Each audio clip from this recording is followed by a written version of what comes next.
সেই রাতে আমরা সিদ্ধান্ত নিলাম যে আমাদের আবার জায়গা পরিবর্তন করতে হবে। কিন্তু এবার কোথায় যাব? আর কতদিন এভাবে পালিয়ে বেড়াব? রাহুল বলল, মা, আমার একটা আইডিয়া আছে।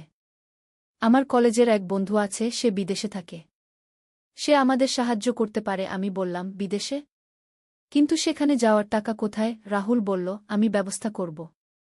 পরের দিন কমলদা আবার এল। এবার তার সাথে আরও কয়েকজন মানুষ। তারা আমাদের বাড়ি ঘেরাও করে ফেল। কমলদা চিৎকার করে বলল, এই পাপীরা মাছেলে বিয়ে করেছে, এদের এখানে থাকতে দেয়া যাবে না। আমার ভয়ে কাঁপুনি উঠল। রিয়া ভয় পেয়ে আমার কাছে এসে দাঁড়াল। মা, এরা কি বলছে? আমি কিছু বলতে পারলাম না। রাহুল দরজার কাছে গিয়ে বলল, আপনারা আমাদের প্রাইভেট ব্যাপারে নাক গলাবেন না। কিন্তু ভিড় আরও বেড়ে গেল। লোকেরা চিৎকার করতে লাগল, এই পাপীদের এই এলাকা থেকে বের করে দাও। হঠাৎ করে ভিড়ের মধ্যে থেকে একজন বৃদ্ধ মানুষ এগিয়ে এল। তার নাম ছিল আলী মিয়া। সে একজন সম্মানিত ব্যক্তি ছিল। সে বলল, তোমরা সবাই চুপ কর, প্রথমে পুরো ব্যাপারটা বুঝি। আলী মিয়া আমাদের বাড়িতে ঢুকে বসল।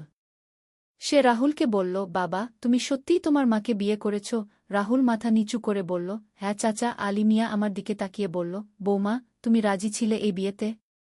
আমি কাঁদতে কাঁদতে বললাম, চাচা, আমরা কারো ক্ষতি করিনি। আমরা শুধু সুখে থাকতে চেয়েছি। আলী মিয়া অনেকক্ষণ চুপ করে থাকল। তারপর বলল, এটা সমাজে গ্রহণযোগ্য নয়।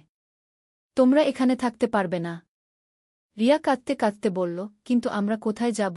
আলী মিয়া বলল, তোমার রহস্যময় পারিবারিক অ্যাডভেঞ্চার গল্প। আমার পেটে ব্যথা হচ্ছিল 3 দিন ধরে। ছেলে বলল, ডাক্তার দেখাতে হবে। ক্লিনিকে গিয়ে দেখি ভিড় অনেক। আমরা সিরিয়াল নিয়ে বসলাম। ডাক্তার ডাকল আমাদের। ভেতরে গিয়ে বসতেই ডাক্তার বলল, নতুন বিয়ে হয়েছে মনে হচ্ছে। আমি কিছু বলার আগেই ছেলে হেসে বলল, হ্যাঁ স্যার। আমি তাকিয়ে রইলাম। ডাক্তার বলল, বুয়ের পেটে ব্যথা? নার্ভাসনেস হতে পারে। চেক আপ করার পর ওষুধ দিয়ে বলল, স্বামীর দায়িত্ব স্ত্রীর খেয়াল রাখা। বাইরে বেরোতেই আমি ছেলেকে জিজ্ঞেস করলাম, বিয়ে হয়েছে কেন বললি? ছেলে আমার হাত ধরে একটা বেঞ্চে বসাল।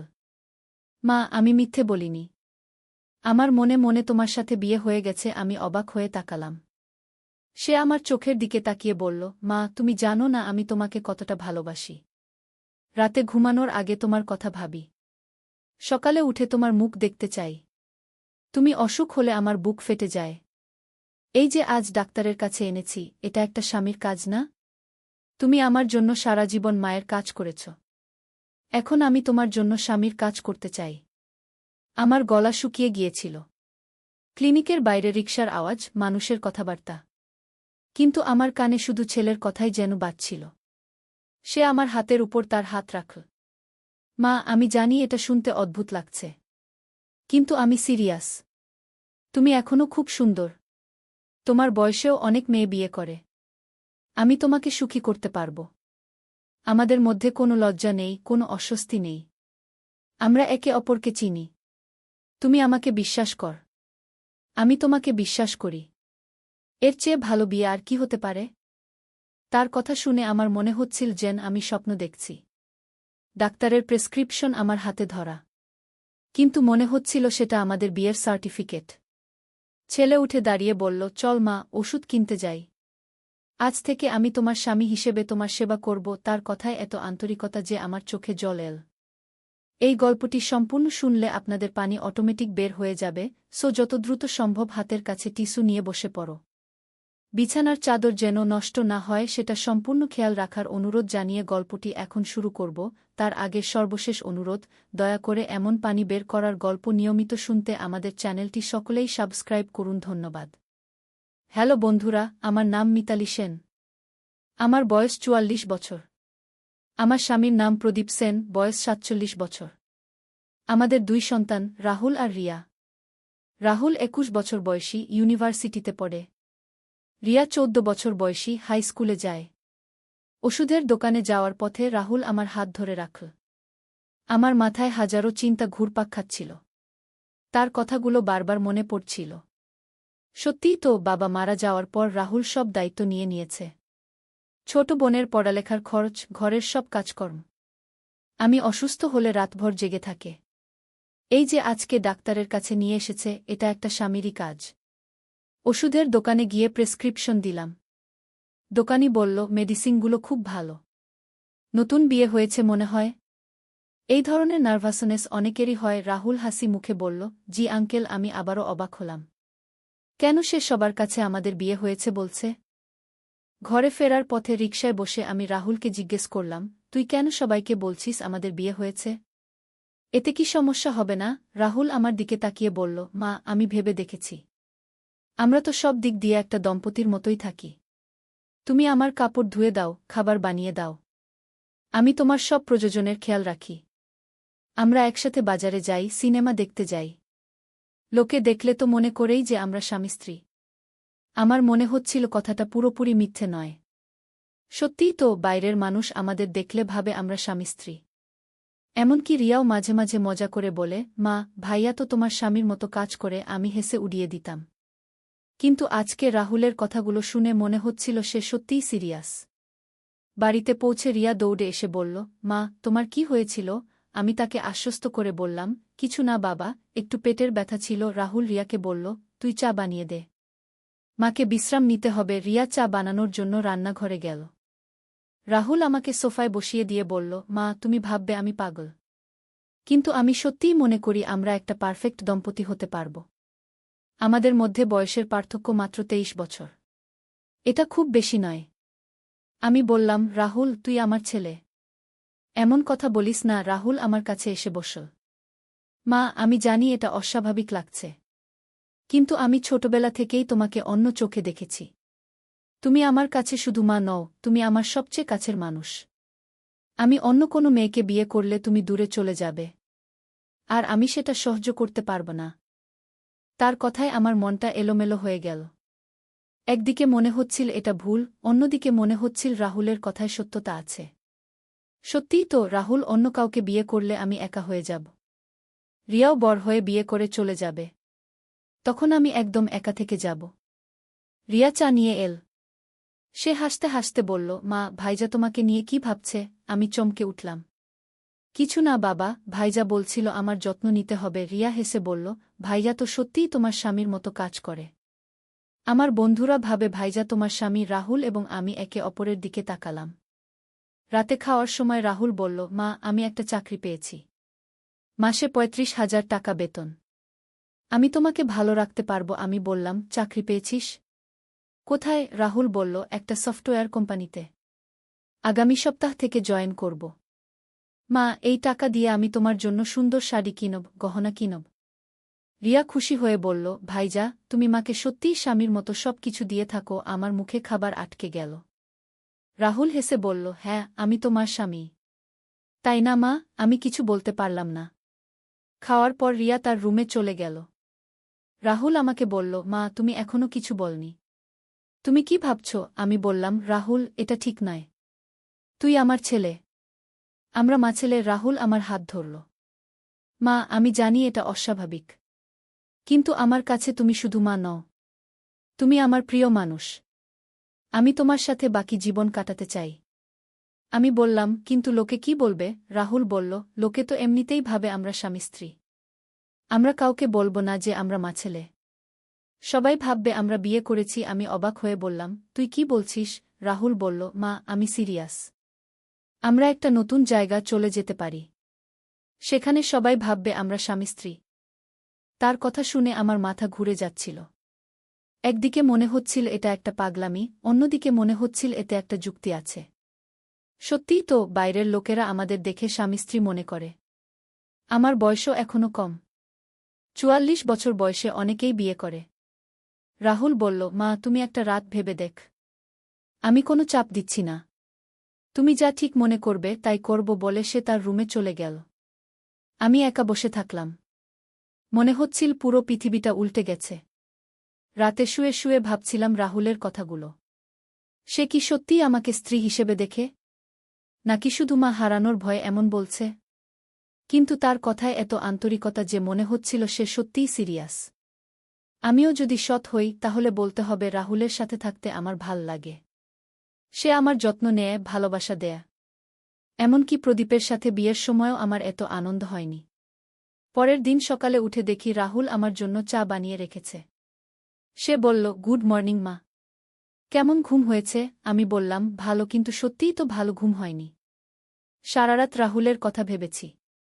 রিয়া স্কুলে যাওয়ার প্রস্তুতি নিচ্ছিল। সে বলল, মা, আমার ক্লাসে একটা মেয়ে আছে, তার মা বাবার বয়সের পার্থক্য 25 বছর। কিন্তু তারা খুব সুখী। আমি চমকে উঠলাম। রিয়া কেন এমন কথা বলছে? সে কি কিছু বুঝতে পেরেছে? রিয়া স্কুলে চলে যাওয়ার পর রাহুল আমার কাছে এসে বসল। মা, তুমি কি ভেবেছ? আমি বললাম, রাহুল, এটা খুবই জটিল একটা ব্যাপার। রাহুল বলল, মা, আমি জানি।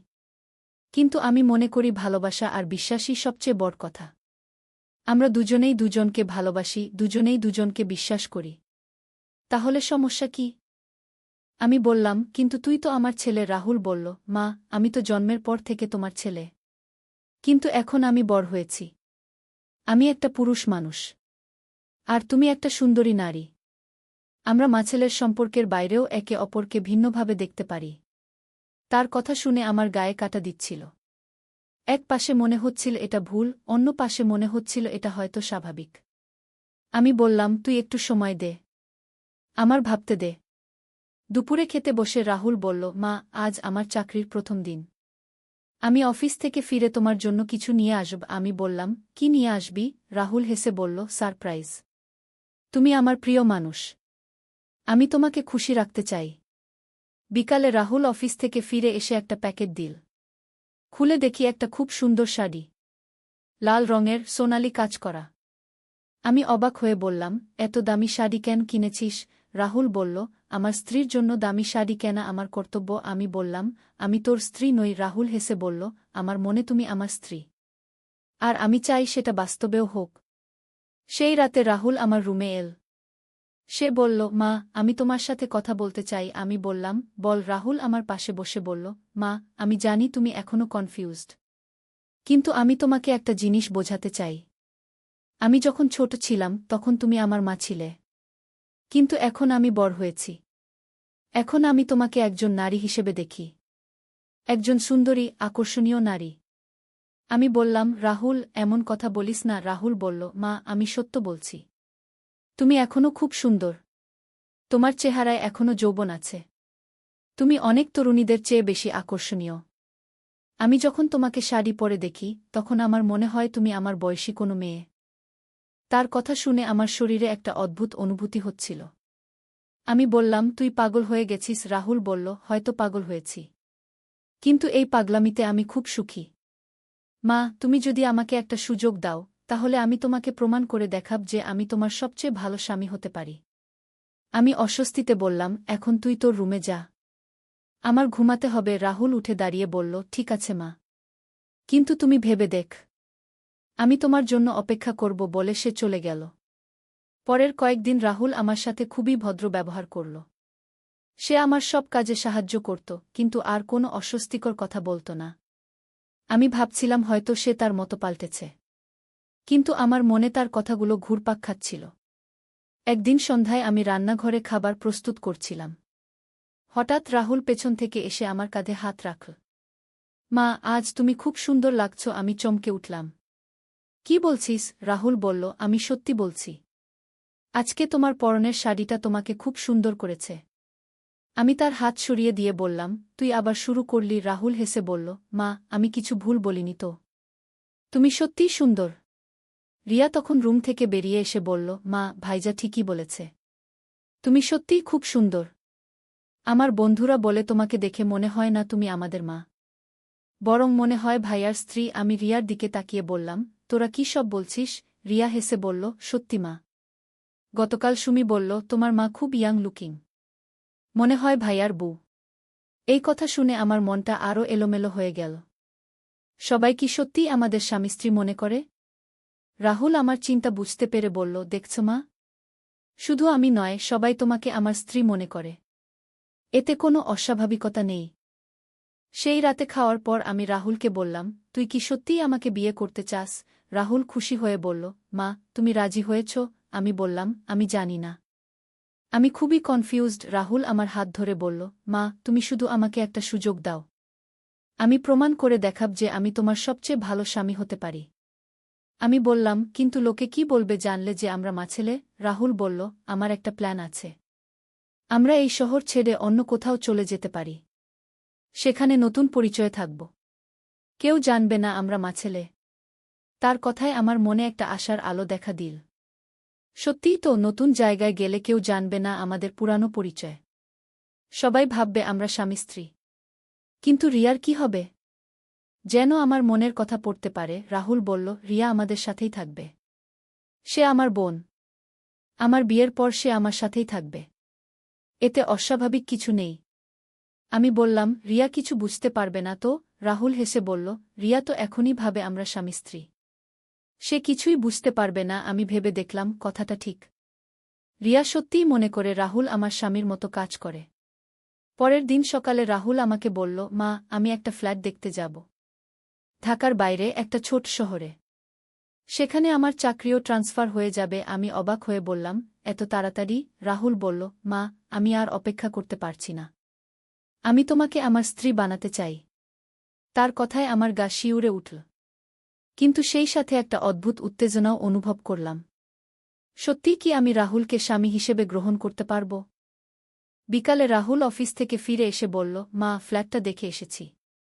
খুব সুন্দর। 3 বেডরুমের। আমাদের জন্য একটা রুম, রিয়ার জন্য একটা রুম, আর একটা গেস্ট রুম। আমি বললাম, আমাদের জন্য একটা রুম মানে? রাহুল হেসে বলল, আমরা তো স্বামী স্ত্রী হব। একসাথে থাকব। আমার মাথা ঘুরে যাচ্ছিল। একসাথে থাকব মানে? রাহুল আমার চিন্তা বুঝতে পেরে বলল, মা, ঘাবড়িও না। আমি তোমার সাথে কোনো জোর করব না। তুমি রেডি হওয়া পর্যন্ত আমি অপেক্ষা করব। সেই রাতে আমি অনেকক্ষণ জেগে থাকলাম। ভাবছিলাম আমি কি করব। একদিকে মনে হচ্ছিল এটা পাগলামি, অন্যদিকে মনে হচ্ছিল হয়তো এটাই আমার জন্য ভালো। রাহুল সত্যিই আমাকে ভালোবাসে। সে আমার যত্ন নেয়। আর আমিও যদি সৎ হই, তাহলে বলতে হবে রাহুলের সাথে থাকতে আমার ভাল লাগে। পরের দিন সকালে আমি রাহুলকে বললাম, আমি রাজি। রাহুল খুশিতে আমাকে জড়িয়ে ধরল। সত্যি মা? তুমি আমাকে বিয়ে করবে? আমি মাথা নেড়ে বললাম, হ্যাঁ। কিন্তু শর্ত আছে। রাহুল বলল, যা বলবে তাই মানব। আমি বললাম, আমরা যেখানে যাব সেখানে কেউ জানবে না আমরা মাছেলে। সবাই জানবে আমরা স্বামী স্ত্রী। রাহুল খুশিতে বলল, অবশ্যই মা। আর কিছু? আমি বললাম, রিয়ার ভবিষ্যৎ যেন নষ্ট না হয়। রাহুল বলল, রিয়া আমার বোন। আমি তার সব দায়িত্ব নেব। তার পড়ালেখা, বিয়ে সব আমি দেখব। সেই সপ্তাহেই আমরা নতুন শহরে চলে গেলাম। রাহুল আগেই সব ব্যবস্থা করে রেখেছিল। ফ্ল্যাটটা সত্যিই খুব সুন্দর। রিয়া খুব খুশি হয়েছিল নতুন বাড়ি দেখে। নতুন শহরে আমরা মিতালি রাহুল দম্পতি হিসেবে পরিচিত হলাম। রাহুল সবাইকে বলতো আমি তার স্ত্রী। আমার বয়স বেশি দেখে কেউ কিছু বলত না। বরং সবাই প্রশংসা করত যে আমি খুব সুন্দর। প্রথম কয়েকদিন আমি আলাদা রুমে ঘুমাতাম। রাহুল কিছু বলত না। সে বুঝতে পেরেছিল যে আমার সময় লাগবে। কিন্তু দিনে সে আমার সাথে স্বামী স্ত্রীর মতো ব্যবহার করত। বাজারে গেলে আমার হাত ধরে রাখত। রেস্টুরেন্টে খেতে নিয়ে যেত। সবার সামনে আমাকে জানু, সোনা বলে ডাকত। 1 সপ্তাহ পর রিয়া আমাকে জিজ্ঞেস করল, মা, তুমি আর ভাইজা কেন আলাদা রুমে ঘুমাও? আমি অস্বস্তিতে বললাম, কিছু না বাবা। রিয়া বলল, তোমরা তো স্বামী স্ত্রী, একসাথে থাকা উচিত। তার কথায় আমি আরও অস্বস্তিতে পড়লাম। সেই রাতে রাহুল আমার কাছে এসে বলল, মা, আমি জানি তোমার সময় লাগছে। কিন্তু রিয়া সন্দেহ করতে শুরু করেছে। আমরা কি একসাথে ঘুমাতে পারি? আমি কিছু করব না, শুধু পাশে শুয়ে থাকব। আমি অনেকক্ষণ চিন্তা করে বললাম, ঠিক আছে। রাহুল খুশি হয়ে বলল, সত্যি? তুমি রাজি? আমি মাথা নাড়লাম। রাহুল আমার কপালে একটা চুমু দিয়ে বলল, তুমি আমার স্বর্গের রানী। সেই রাত থেকে আমরা একসাথে ঘুমাতে শুরু করলাম। প্রথমে খুব অস্বস্তি হচ্ছিল। কিন্তু রাহুল সত্যিই কিছু করত না। শুধু পাশে শুয়ে থাকত। মাঝে মাঝে আমার হাত ধরত। আস্তে আস্তে আমি অভ্যস্ত হয়ে গেলাম। 1 মাস পর রাহুল একদিন বলল, মা, আমি তোমাকে খুব ভালোবাসি। আমি চাই আমরা সত্যিকারের স্বামী স্ত্রী হই। আমি বুঝতে পারলাম সে কি বলতে চাইছে। আমি বললাম, রাহুল, আমি এখনও রেডি নই। রাহুল বলল, কোনো সমস্যা নেই মা। আমি অপেক্ষা করব। কিন্তু আমি বুঝতে পারছিলাম যে রাহুল আমার কাছ থেকে আরও কিছু আশা করছে। সে আমাকে স্ত্রী হিসেবে চায়। আর আমিও যদি সৎ হই, তাহলে বলতে হবে আস্তে আস্তে আমিও রাহুলকে স্বামীর মতো দেখতে শুরু করেছি। একদিন রাতে রাহুল আমার কাছে এসে বলল, মা, আমি আর অপেক্ষা করতে পারছি না। আমি তোমাকে চাই। তার কথায় আমার শরীর কাঁপতে লাগল। সে আমার কাছে এসে বসল। মা, আমি তোমাকে ভালোবাসি। তুমি আমার স্ত্রী। আমি তোমার স্বামী। আমাদের মধ্যে এই দূরত্ব কেন? আমি বললাম, রাহুল, আমার ভয় লাগছে। রাহুল আমার হাত ধরে বলল, কিসের ভয়? আমি তো তোমার রাহুল। তুমি আমাকে বিশ্বাস কর না? আমি বললাম, করি। কিন্তু এটা তো ভিন্ন ব্যাপার। রাহুল আমার গাল স্পর্শ করে বলল, মা, তুমি খুব সুন্দর। আমি প্রথম দিন থেকেই তোমার প্রেমে পড়েছি। আমি তোমাকে স্ত্রী বানাতে চাই। তার স্পর্শে আমার শরীরে একটা শিহরণ খেলে গেল। আমি আস্তে করে বললাম, রাহুল, তুমি ধীরে যাও। রাহুল মাথা নেড়ে বলল, আমি তোমার সাথে কোনো জোর করব না। তুমি যতটুকু চাও ততটুকুই। সেই রাতে রাহুল আমাকে জড়িয়ে ধরে ঘুমাল। আমার মনে হচ্ছিল যেন আমি সত্যিই তার স্ত্রী। তার বুকে মাথা রেখে শুয়ে থেকে আমার মনে হচ্ছিল এটাই আমার জায়গা। পরের দিন সকালে উঠে রাহুল আমাকে বলল, গুড মর্নিং জানু। আমি হেসে বললাম, গুড মর্নিং। রাহুল খুশি হয়ে বলল, আজ তুমি আমাকে জানু বলে ডাকনি। আমি লজ্জা পেয়ে বললাম, গুড মর্নিং জানু। রাহুল আমাকে কপালে চুমু দিয়ে বলল, আমার সোনার স্ত্রী। আস্তে আস্তে আমি রাহুলের সাথে স্বামী স্ত্রীর মতো আচরণ করতে শুরু করলাম। সে যখন অফিস থেকে ফিরত, আমি তার জন্য অপেক্ষা করতাম। সে আমাকে উপহার দিত। আমি তার প্রিয় খাবার রান্না করতাম। রিয়া খুব খুশি ছিল দেখে যে আমরা সুখী। সে প্রায় বলত, মা, ভাইগা তোমাকে কত ভালোবাসে। তোমরা পারফেক্ট কাপল। 6 মাস পর রাহুল আমাকে বলল, মা, আমি চাই আমরা আনুষ্ঠানিকভাবে বিয়ে করি। আমি অবাক হয়ে বললাম, কি মানে? রাহুল বলল, আমি চাই আমরা রেজিস্ট্রি করে বিয়ে করি, যাতে কাগজেও আমরা স্বামী স্ত্রী হই। আমি বললাম, কিন্তু এতে তো আমাদের আসল পরিচয় বেরিয়ে যাবে। রাহুল বলল, না মা, আমি ব্যবস্থা করেছি। আমরা নকল কাগজপত্র ব্যবহার করব, যাতে কেউ জানতে না পারে আমরা আসলে মা ছেলে। আমি ভেবে দেখলাম, সত্যিই তো, আনুষ্ঠানিক বিয়ে করলে আমাদের সম্পর্কটা আরও পাকা হবে। আমি বললাম, ঠিক আছে। রাহুল খুশিতে আমাকে জড়িয়ে ধরল। 1 সপ্তাহ পর আমরা রেজিস্ট্রি অফিসে গিয়ে বিয়ে করলাম। রিয়া সাক্ষী হিসেবে ছিল। সে খুব খুশি ছিল। বলল, এখন তোমরা আনুষ্ঠানিকভাবেও স্বামী স্ত্রী। বিয়ের পর রাহুল আমাকে বলল, এখন তুমি সত্যিই আমার স্ত্রী। আমি তোমাকে স্ত্রী হিসেবে পেতে চাই। আমি লজ্জা পেয়ে মাথা নিচু করলাম। রাহুল আমার থুতুনি তুলে বলল, লজ্জা পেও না জানু। আমি তোমার স্বামী। সেই রাতে আমরা সত্যিকারের স্বামী স্ত্রী হলাম। প্রথমে আমার খুব অস্বস্তি হচ্ছিল, কিন্তু রাহুল খুব ধৈর্য ধরেছিল। সে আমাকে ভালোবাসা দিয়ে, যত্ন দিয়ে তৈরি করেছিল। কিন্তু হঠাৎ করে একদিন আমার জীবনে একটা বিপদ এল। আমাদের পুরানো পাড়ার একজন মানুষ আমাদের নতুন শহরে দেখে ফেল। সে আমাদের চিনতে পারল। তার নাম ছিল কমলদা। সে আমাদের কাছে এসে বলল, মিতালি বৌদি, আপনি এখানে? আর রাহুল, তোমরা এখানে কি করছো? আমি ঘাবড়ে গেলাম। রাহুল কিছুটা সামলে বলল, কমলদা, আমরা এখানে চলে এসেছি। কমলদা বলল, কিন্তু তোমরা তো একসাথে থাকছ। তোমরা তো মা ছেলে। আমার মাথায় বাজ পড়ল। রাহুল বলল, কমলদা, আমরা এখানে স্বামী স্ত্রী হিসেবে থাকি। কমলদা অবাক হয়ে বলল, কি বলছিস? তোমার মাকে বিয়ে করেছিস? রাহুল সাহস করে বলল, হ্যাঁ, আমরা বিয়ে করেছি। কমলদা চোখ বট করে বলল, পাগল হয়েছিস? নিজের মাকে বিয়ে করা যায়? রাহুল বলল, কমলদা, আমরা সুখী। আমাদের ব্যাপারে আপনি কাউকে কিছু বলবেন না। কমলদা রেগে গিয়ে বলল, এটা তো পাপ। আমি এটা সহ্য করতে পারব না বলে সে চলে গেল। রাহুল আর আমি বুঝতে পারলাম যে আমাদের বিপদ হয়েছে। কমলদা যদি এই খবর ছড়িয়ে দেয় তাহলে আমাদের সর্বনাশ হয়ে যাবে। সেই রাতে আমরা সিদ্ধান্ত নিলাম যে আমাদের আবার জায়গা পরিবর্তন করতে হবে। কিন্তু এবার কোথায় যাব? আর কতদিন এভাবে পালিয়ে বেড়াব? একদিন আলী সাহেব সোহেলের অফিসে এলেন। সোহেল তাকে দেখে অবাক হয়ে গেল। স্যার, আপনি এখানে? হ্যাঁ সোহেল, তোমার অফিস একবার দেখতে চাইলাম। খুব সুন্দর হয়েছে গু। আলী সাহেব পুরো অফিস ঘুরে দেখলেন। কর্মচারীদের সাথে কথা বললেন। তারপর সোহেলের রুমে এসে বসলেন। সোহেল, তুমি অনেক দূর এসেছ। মনে আছে 7 বছর আগে তুমি যখন আমার অফিসে প্রথম এসেছিলে চা বানানোর কাজ করতে? হ্যাঁ স্যার, সব মনে আছে ইউ।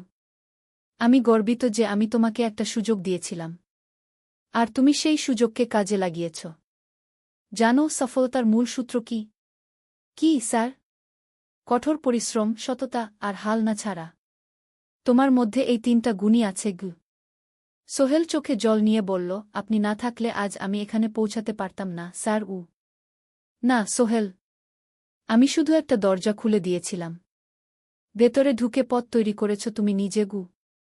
আলী সাহেব চলে যাওয়ার আগে বললেন, আমার একটা বড় প্রজেক্ট আছে। একটা 20 ফ্লোর বিজনেস টাওয়ার। আমি চাই তুমি এই প্রজেক্টে আমার সাথে পার্টনার হও। 50-50। রাজি? সোহেল অবাক হয়ে গেল। এত বড় প্রজেক্ট? স্যার, আমার কি যথেষ্ট সামর্থ্য আছে? আছে। আমি বিশ্বাস করি। সোহেল রাজি হয়ে গেল। এটা তার জীবনের সবচেয়ে বড় প্রজেক্ট হবে। ৫০ অধ্যায়, বড় চ্যালেঞ্জ। 20 ফ্লোর বিজনেস টাওয়ারের কাজ শুরু হল। এটা সোহেলের জীবনের সবচেয়ে বড় চ্যালেঞ্জ। প্রজেক্টের বাজেট প্রায় ১০ করোড় টাকা। সোহেলকে ৫ করোড় টাকা ইনভেস্ট করতে হবে।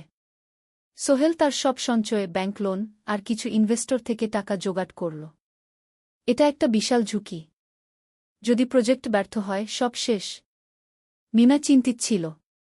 সোহেল, এত বড় ঝুঁকি নেওয়া ঠিক হবে? মিনা, জীবনে বড় কিছু করতে হলে ঝুঁকি নিতে হয়। আমি এই সুযোগ হাতছাড়া করতে চাই না গিয়ে। কিন্তু যদি কিছু ভুল হয়? ভুল হবে না। আমি আলী সাহেবের সাথে আছি। উনি আমাকে গাইড করবেন। প্রজেক্ট শুরু হল। প্রথম ৬ মাস সব ভালোই চলছিল। কাজ সময়মতো হচ্ছে, বাজেট ঠিক আছে। কিন্তু ৭ মাসের মাথায় একটা বড় সমস্যা দেখা দিল। একজন প্রধান ইনভেস্টর হঠাৎ তার টাকা ফেরত চাইলেন। তিনি অন্য একটা জরুরি কাজে টাকা লাগবে বলে জানালেন। ১ করোড় টাকা ফেরত দিতে হবে। সোহেল বিপদে পড়ে গেল। ১ করোড় টাকা এখন কোথায় পাবে? প্রজেক্টে সব টাকা ঢেলে দিয়েছে। সে আলী সাহেবের সাথে কথা বলল। আলী সাহেব বললেন, চিন্তা করো না, আমি ব্যবস্থা করছি। কিন্তু আলী সাহেবও বড় একটা প্রজেক্টে আটকে আছেন। তার হাতে লিকুইড ক্যাশ নেই। সোহেল অন্য ব্যাংক থেকে লোন নেওয়ার চেষ্টা করল। কিন্তু ব্যাংক বলল, ইতিমধ্যে তার অনেক লোন আছে, নতুন লোন দিতে পারবে না। সোহেল রাতে ঘুমাতে পারছিল না। খাওয়া দাওয়া বন্ধ করে দিয়েছিল। মিনা তাকে দেখে খুব চিন্তিত হয়ে গেল। সোহেল, প্লিজ নিজেকে এভাবে শেষ করে ফেলো না। কোনো একটা রাস্তা বের হবেই গি। কিন্তু সোহেল কোনো রাস্তা দেখতে পাচ্ছিল না। ইনভেস্টর ১৫ দিন সময় দিয়েছে। ১৫ দিনের মধ্যে টাকা ফেরত না দিলে তিনি আইনি ব্যবস্থা নেবেন। ১০ দিন কেটে গেল। সোহেল কোনো সমাধান খুঁজে পেল না। সে প্রায় হাল ছেড়ে দিয়েছিল। ১১ দিনের দিন একটা অপ্রত্যাশিত ঘটনা ঘটল। জাহিদ ভাই, সোহেলের পুরনো সহকর্মী, তার অফিসে এলেন। জাহিদ ভাই এখন একটা রিয়েল এস্টেট কোম্পানিতে সিনিয়র ম্যানেজার। সোহেল, আমি তোমার সমস্যার কথা শুনেছি গু। হ্যাঁ ভাই, আমি বিপদে পড়েছি। আমি তোমাকে সাহায্য করতে চাই। আমার কিছু সঞ্চয় আছে। ৫ লাখ টাকা। তুমি নাও। সোহেল চোখে জল নিয়ে বলল, ভাই আমি কিছু বলার দরকার নেই। তুমি আমাকে অনেক কিছু শিখিয়েছ। তোমার কাছ থেকে পরিশ্রম আর সততা শিখেছি। এখন আমার পালা তোমাকে সাহায্য করার। জাহিদ ভাই চলে যাওয়ার পর আরও দুজন এলো। একজন সোহেলের পুরনো ক্লায়েন্ট, আরেকজন তার কর্মচারী। দুজন মিলে আরও ৮ লাখ টাকা দিল। করিম মামা ২০ লাখ টাকা ব্যবস্থা করলেন। তার কিছু বন্ধুদের কাছ থেকে ধার করে। মিনা তার সব গয়না বিক্রি করে ১০ লাখ টাকা দিল। সবাই মিলে প্রায় ৪৫ লাখ টাকা জোগাড় হল। বাকি ৬৫ লাখ টাকা সোহেল তার অফিসের সব অ্যাসেট বিক্রি করে আর একটা প্রাইভেট ফিন্যান্স কোম্পানি থেকে উচ্চ সুদে লোন নিয়ে ব্যবস্থা করল। ঠিক ১৪ দিনের দিন সোহেল ইনভেস্টরকে ১ করোড় টাকা ফেরত দিল। ইনভেস্টর টাকা নিয়ে চলে গেলেন। সোহেল তার অফিসে ফিরে এসে চেয়ারে বসে কাঁদল। এত চাপ, এত টেনশন, সব যেন একসাথে বের হয়ে এল। মিনা এসে তাকে জড়িয়ে ধরল। আমরা পেরেছি সোহেল, আমরা পেরেছি গু। ১৬ অধ্যায়, পুনরুদ্ধার। এই ঘটনার পর সোহেল আরও সাবধান হয়ে গেল। সে বুঝল, ব্যবসায় শুধু সাহস নয়, বুদ্ধিও লাগে। ঝুঁকি নিতে হয়, কিন্তু হিসাব করে। প্রজেক্ট চলতে থাকল। এবার সোহেল আরও সতর্কতার সাথে সবকিছু পরিচালনা করল। প্রতিটা খরচ হিসাব করল, প্রতিটা সিদ্ধান্ত ভেবেচিন্তে নিল। আরও 1 বছর পর 20 ফ্লোর বিজনেস টাওয়ার সম্পন্ন হল। চমৎকার বিল্ডিং, শহরের অন্যতম সুন্দর ভবন। বিল্ডিংয়ের উদ্বোধন অনুষ্ঠানে শহরের মেয়র এলেন। অনেক ব্যবসায়ী, সাংবাদিক এল। সোহেলের নাম পত্রিকায় ছাপা হল। স্বপ্নের শহরে এক তরুণ উদ্যোক্তার সফলতার গল্প। প্রজেক্ট থেকে সোহেলের লাভ হল প্রায় 2 করোড় টাকা। এই টাকা দিয়ে সে সব ঋণ শোধ করল। জাহিদ ভাইয়ের টাকা ফেরত দিল। করিম মামার ঋণ শোধ করল। যারা সাহায্য করেছিল সবাইকে টাকা ফেরত দিল। মিনার জন্য নতুন গয়না কিন, আরও সুন্দর। তার মাকে গ্রামে একটা নতুন পাকা বাড়ি বানিয়ে দিল। মা কাঁদতে কাঁদতে বললেন, তোর বাবা বেঁচে থাকলে কত খুশি হতো। তুই আমার সব স্বপ্ন পূরণ করেছিস গে। সোহেল নিজেদের জন্য একটা ফ্ল্যাট কিন, 4 রুমের ফ্ল্যাট, সমুদ্রের কাছে। এখন আর ভাড়া বাড়িতে থাকতে হয় না। 7ম অধ্যায়, প্রতিদান। সোহেল এখন একজন প্রতিষ্ঠিত উদ্যোক্তা। কিন্তু সে তার শেখ ভোলেনি। যে গ্রাম থেকে সে এসেছে, যারা তাকে সাহায্য করেছে, কাউকেই ভোলেনি। সে তার গ্রামে একটা স্কুল বানিয়ে দিল। সোহেল ফাউন্ডেশন স্কুল কো গরিব ছেলেমেয়েরা ফ্রিতে পড়তে পারবে। ভালো শিক্ষক নিযোগ দিল। ভালো পড়াশোনার ব্যবস্থা করল। শহরে একটা ফ্রি মেডিকেল ক্লিনিক খুল। গরিব মানুষরা ফ্রিতে চিকিৎসা পাবে। প্রতি বছর 10 জন মেধাবী কিন্তু গরিব ছাত্রছাত্রীকে স্কলারশিপ দেওয়া শুরু করল। তারা বিনামূল্যে পড়াশোনা করতে পারবে। একদিন একটা টিভি চ্যানেল সোহেলের ইন্টারভিউ নিতে এলো।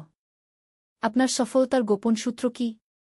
সোহেল একটু ভেবে বলল, কঠোর পরিশ্রম, সততা আর হাল না ছাড়া।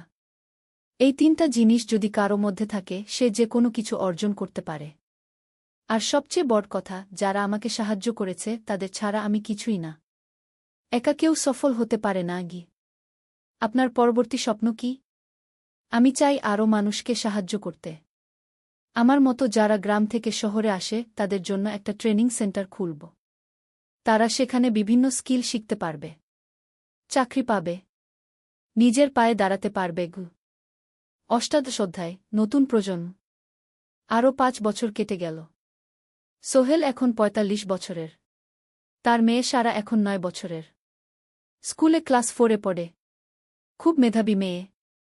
একদিন সারা বাবাকে জিজ্ঞেস করল, বাবা, তুমি কিভাবে এত বড় হলে? আমার বন্ধুরা বলে তুমি একজন সফল মানুষ গো। সোহেল তাকে কোলে নিয়ে বসল। বাবা, তুমি জানো, তোমার দাদু ছিলেন একজন স্কুল শিক্ষক। খুব সৎ মানুষ। কিন্তু আমরা গরিব ছিলাম। আমি রিকশা চালাতাম। রিকশা? সত্যি? হ্যাঁ। তারপর আমি এই শহরে এলাম। অনেক কষ্ট করেছি। কিন্তু হাল ছাড়িনি। মানুষ আমাকে সাহায্য করেছে। আর আমি কঠোর পরিশ্রম করেছি। বাবা, আমিও কি তোমার মতো হতে পারব? অবশ্যই পারবে বাবা। তবে মনে রেখো, সফলতা মানে শুধু টাকা পয়সা না। সফলতা মানে ভালো মানুষ হওয়া, অন্যদের সাহায্য করা, সৎ থাকা। সারা মাথা নাড়ল। আমি ভালো মানুষ হব বাবা। সোহেল তার মেয়েকে জড়িয়ে ধরল। মনে মনে ভাবল, তার জীবনের সব কষ্ট সার্থক হয়েছে। মিনা রান্নাঘর থেকে ডাকল, খাবার তৈরি। এসো। সোহেল সারাকে নিয়ে ডাইনিং টেবিলে গেল। ঋতু এসেছে। সে এখন বিয়ে করেছে, তার একটা ছেলে হয়েছে। সোহেলের মা মাঝে মাঝে চট্টগ্রামে বেড়াতে আসেন। আজও এসেছেন। সবাই মিলে খেতে বসল। হাসিগল্পে ভরা পরিবার। সোহেল তাকাল তার মায়ের দিকে, মিনার দিকে, সারার দিকে, ঋতুর দিকে। মনে হল, জীবনে আর কি চাই? খাওয়া শেষে সবাই বসে রইল। গল্প করছিল। হঠাৎ সোহেলের ফোন বাজল। অফিস থেকে। একটা জরুরি বিষয়। সোহেল ফোন রেখে দিয়ে মিনাকে বলল, একটা নতুন প্রজেক্টের প্রস্তাব এসেছে। একটা এতিমখানা বানানোর কাজ। সরকারি প্রজেক্ট। তুমি নেবে? অবশ্যই। এটা আমার স্বপ্নের প্রজেক্ট। যেসব বাচ্চাদের বাবা মা নেই, তাদের জন্য একটা সুন্দর জায়গা। মিনা হাসল। তুমি কখনো বদলাও না। এখনো অন্যদের কথা ভাবো। এটাই তো জীবন মিনা। শুধু নিজের জন্য বাঁচলে কি হবে? 19 অধ্যায়, উত্তরাধিকার। 10 বছর আরও কেটে গেল। সোহেল এখন 55 বছরের। তার চুলে পাক ধরেছে। কিন্তু শক্তি এখনও আগের মতোই। সারা এখন ১৯ বছরের। সে বিশ্ববিদ্যালয়ে ইঞ্জিনিয়ারিং পড়ছে। সে চায় বাবার মতো কনস্ট্রাকশন ইন্ডাস্ট্রিতে কাজ করতে। একদিন সারা বাবাকে বলল, বাবা, আমি তোমার কোম্পানিতে কাজ করতে চাই। এখনও তো তোর পড়াশোনা বাকি। জানি, কিন্তু আমি এখন থেকেই শিখতে চাই। ছুটির দিনে তোমার সাথে সাইটে যেতে চাই। দেখতে চাই কিভাবে কাজ হয়। সোহেল খুশি হয়ে গেল। তার মেয়ে তার পথ অনুসরণ করতে চায়। ঠিক আছে, কিন্তু শর্ত হলো তোকে সবকিছু নিজ থেকে শিখতে হবে। কোনো স্পেশাল ট্রিটমেন্ট পাবি না। আমি তো তাই চাই, বাবাগু। সারা তার বাবার সাথে কাজ শিখতে শুরু করল। সে দেখল কিভাবে শ্রমিকরা কাজ করে, কিভাবে ম্যাটেরিয়াল বাছাই করতে হয়, কিভাবে একটা প্রজেক্ট ম্যানেজ করতে হয়। সোহেল তাকে কোনো সহজ পথ দিল না। সারাকেও সবার মতো কষ্ট করতে হল। সাইটে রোদে দাঁড়িয়ে থাকতে হল। শ্রমিকদের সাথে কথা বলতে হল। কিন্তু সারা হাল ছাড়ল না। সে তার বাবার মেয়ে। পরিশ্রম করতে জানে। ৩ বছর পর সারা গ্রাজুয়েট হল। সে সোহেলের কোম্পানিতে জুনিয়র প্রজেক্ট ম্যানেজার হিসেবে যোগ দিল। সোহেল ধীরে ধীরে সারাকে বড় দায়িত্ব দিতে শুরু করল। সারা তার বাবার মতোই সৎ, পরিশ্রমী। ২০ অধ্যায়, সমাপ্তি নয়, নতুন শুরু। আরও ৫ বছর পর। সোহেল এখন ৬০ বছরের। সে সিদ্ধান্ত নিল, এবার অবসর নেওয়ার সময় এসেছে। কোম্পানির দায়িত্ব সারাকে দেবে। একটা অনুষ্ঠান করা হল। সোহেল আনুষ্ঠানিকভাবে কোম্পানির চেয়ারম্যান পদ থেকে অবসর নিল। সারা হল নতুন ম্যানেজিং ডিরেক্টর। সোহেল তার বক্তব্যে বলল, আমি যখন এই শহরে এসেছিলাম আমার পকেটে ছিল মাত্র ৫,০০০ টাকা। একটা ছোট্ট ব্যাগ। আর অনেক স্বপ্ন। আজ ৪০ বছর পর আমি পেছনে ফিরে তাকাই, দেখি একটা দীর্ঘ পথ। সেই পথে অনেক কষ্ট ছিল, অনেক বাধা ছিল। কিন্তু ছিল অনেক ভালোবাসাও। অনেক মানুষের সাহায্যও। আমি বিশ্বাস করি সফলতা একা আসে না। এটা আসে অনেক মানুষের সমর্থন, ভালোবাসা আর বিশ্বাস নিয়ে। আমি যা কিছু অর্জন করেছি তা আমার একার না। এটা আমার পরিবারের, আমার কর্মচারীদের, আমার বন্ধুদের, সবার। আজ আমি আমার মেয়ে সারার হাতে এই দায়িত্ব তুলে দিচ্ছি। আমি জানি সে আমার চেয়ে ভালো করবে। কারণ সে শিখেছে আমার ভুল থেকে, আমার অভিজ্ঞতা থেকে। অনুষ্ঠান শেষ হল। সবাই চলে গেল। সোহেল আর মিনা অফিসে একা দাঁড়িয়ে রইল। মিনা, মনে আছে আমরা প্রথম কখন দেখা হয়েছিলাম? হ্যাঁ, তোমার সেই ছোট্ট মুদি দোকানে। তুমি বিস্কুট কিনতে এসেছিলে। কে ভেবেছিল সেই দিন থেকে আমাদের এই পর্যস্বপ্নের শহর। প্রথম অধ্যায়, যাত্রা শুরু। সকাল ৭টা বেজে গেছে। ঢাকার কমলাপুর রেলস্টেশনে মানুষের ভিড়। চারদিকে চা বিস্কুট বিক্রেতাদের চিৎকার, ট্রেনের হর্ন আর যাত্রীদের কোলাহল।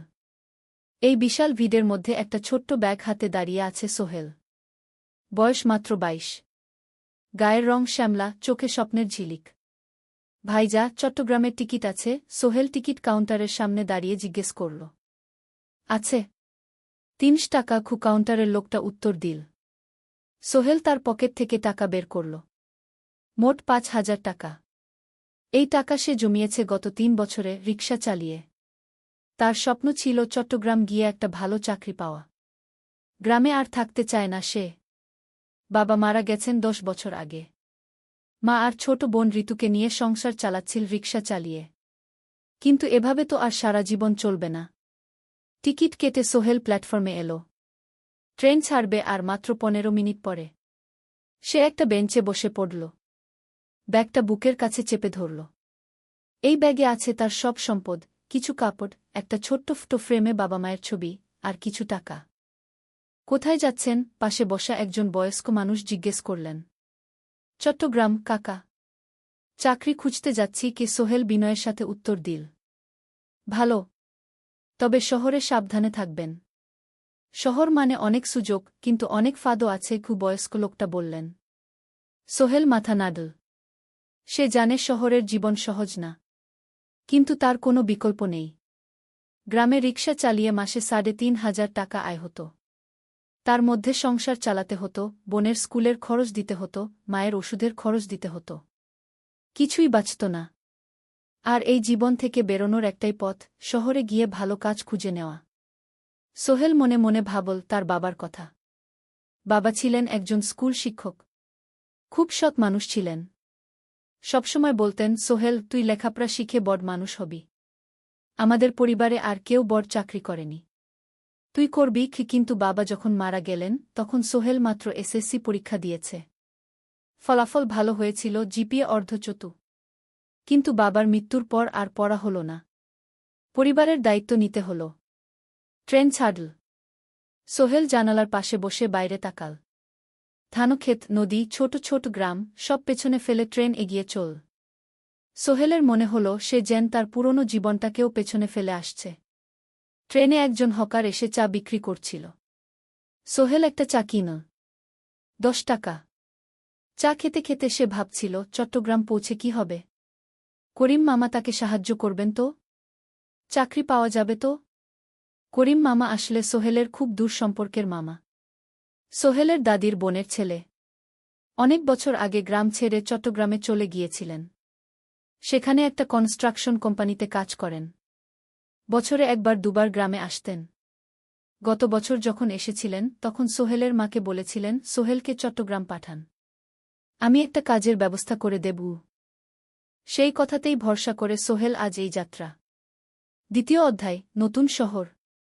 চট্টগ্রাম পৌঁছাতে প্রায় 6 ঘণ্টা লেগে গেল। দুপুর 1টা বাজে। সোহেল স্টেশন থেকে বের হয়ে শহরের রাস্তায় দাঁড়াল। কি বিশাল শহর! এত গাড়ি, এত মানুষ।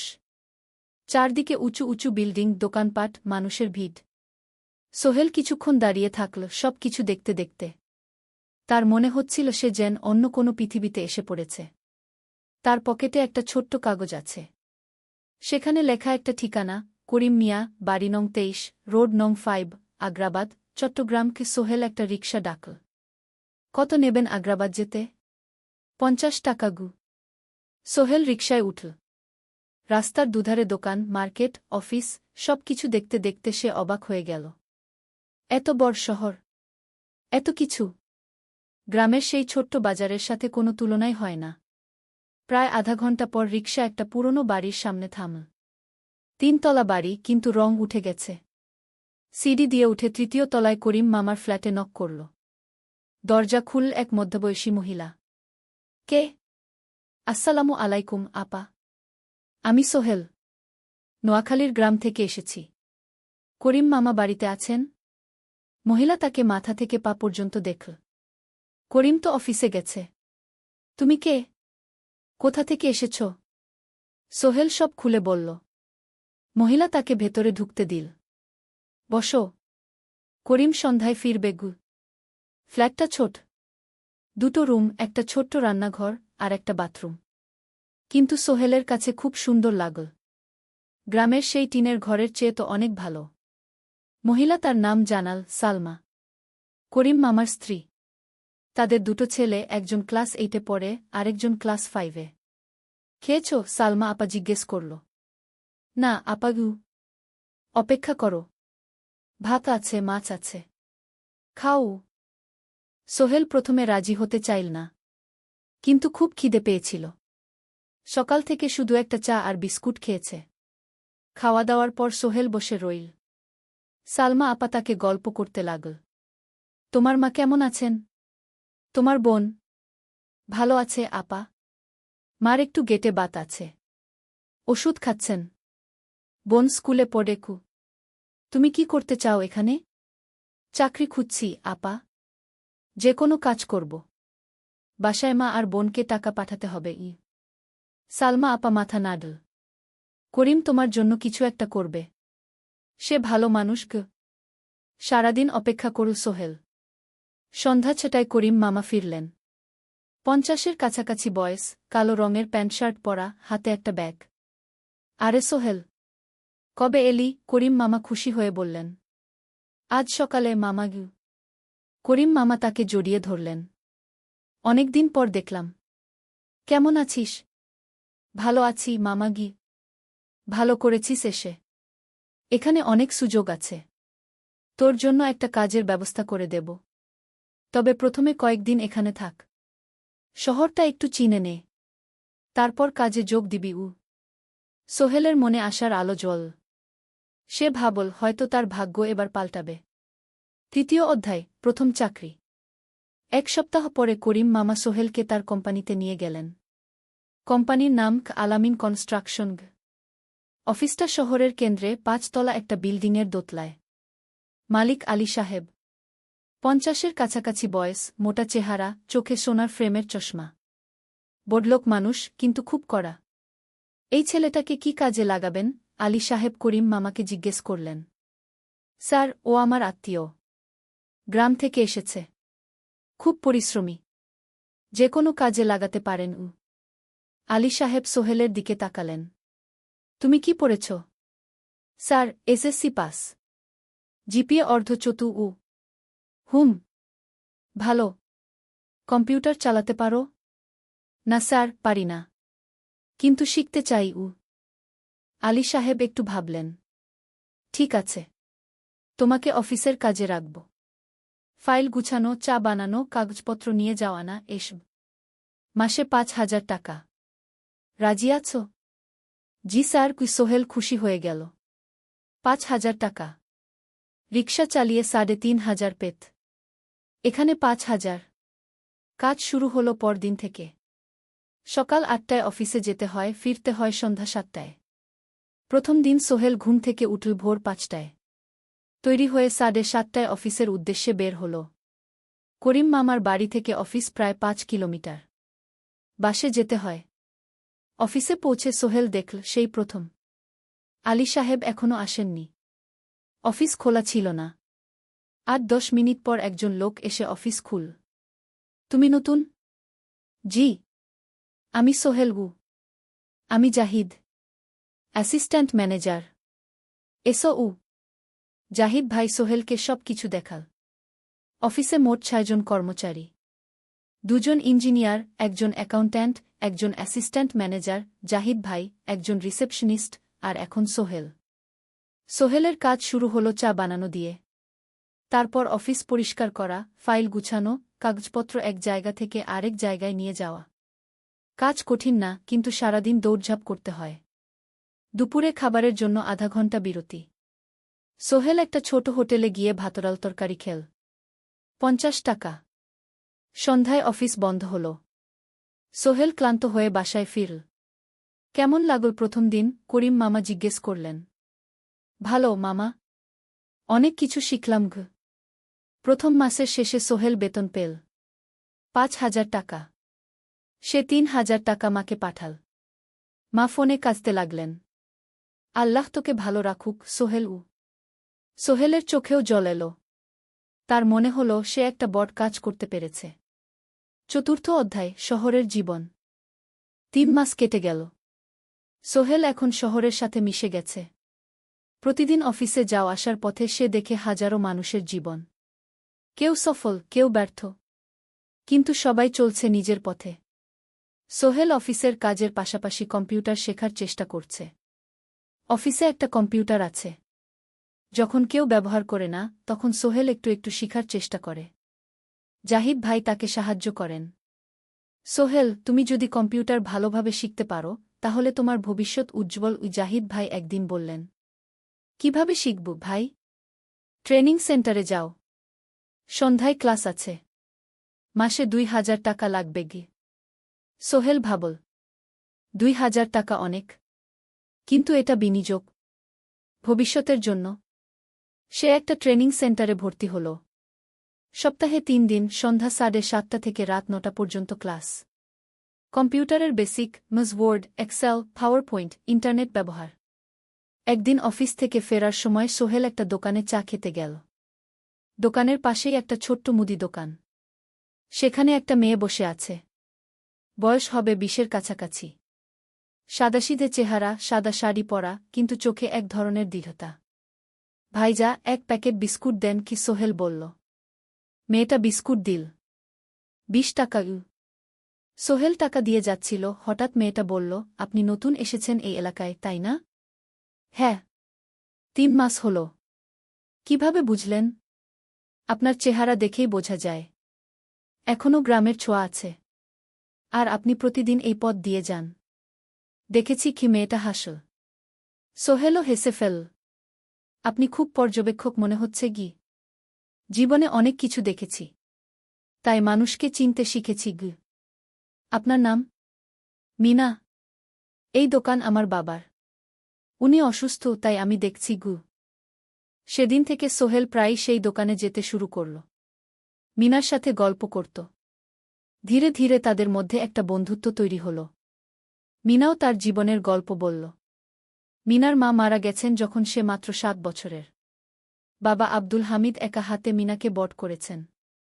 মুদি দোকান দিয়ে সংসার চালান। মিনা কলেজে পড়ে, অনার্স সেকেন্ড ইয়ার। সকালে কলেজে যায়, দুপুরে ফিরে এসে দোকান সামলায়। বাবার হার্টের সমস্যা আছে তাই ভারী কাজ করতে পারেন না। তোমার স্বপ্ন কি? একদিন সোহেল জিজ্ঞেস করল।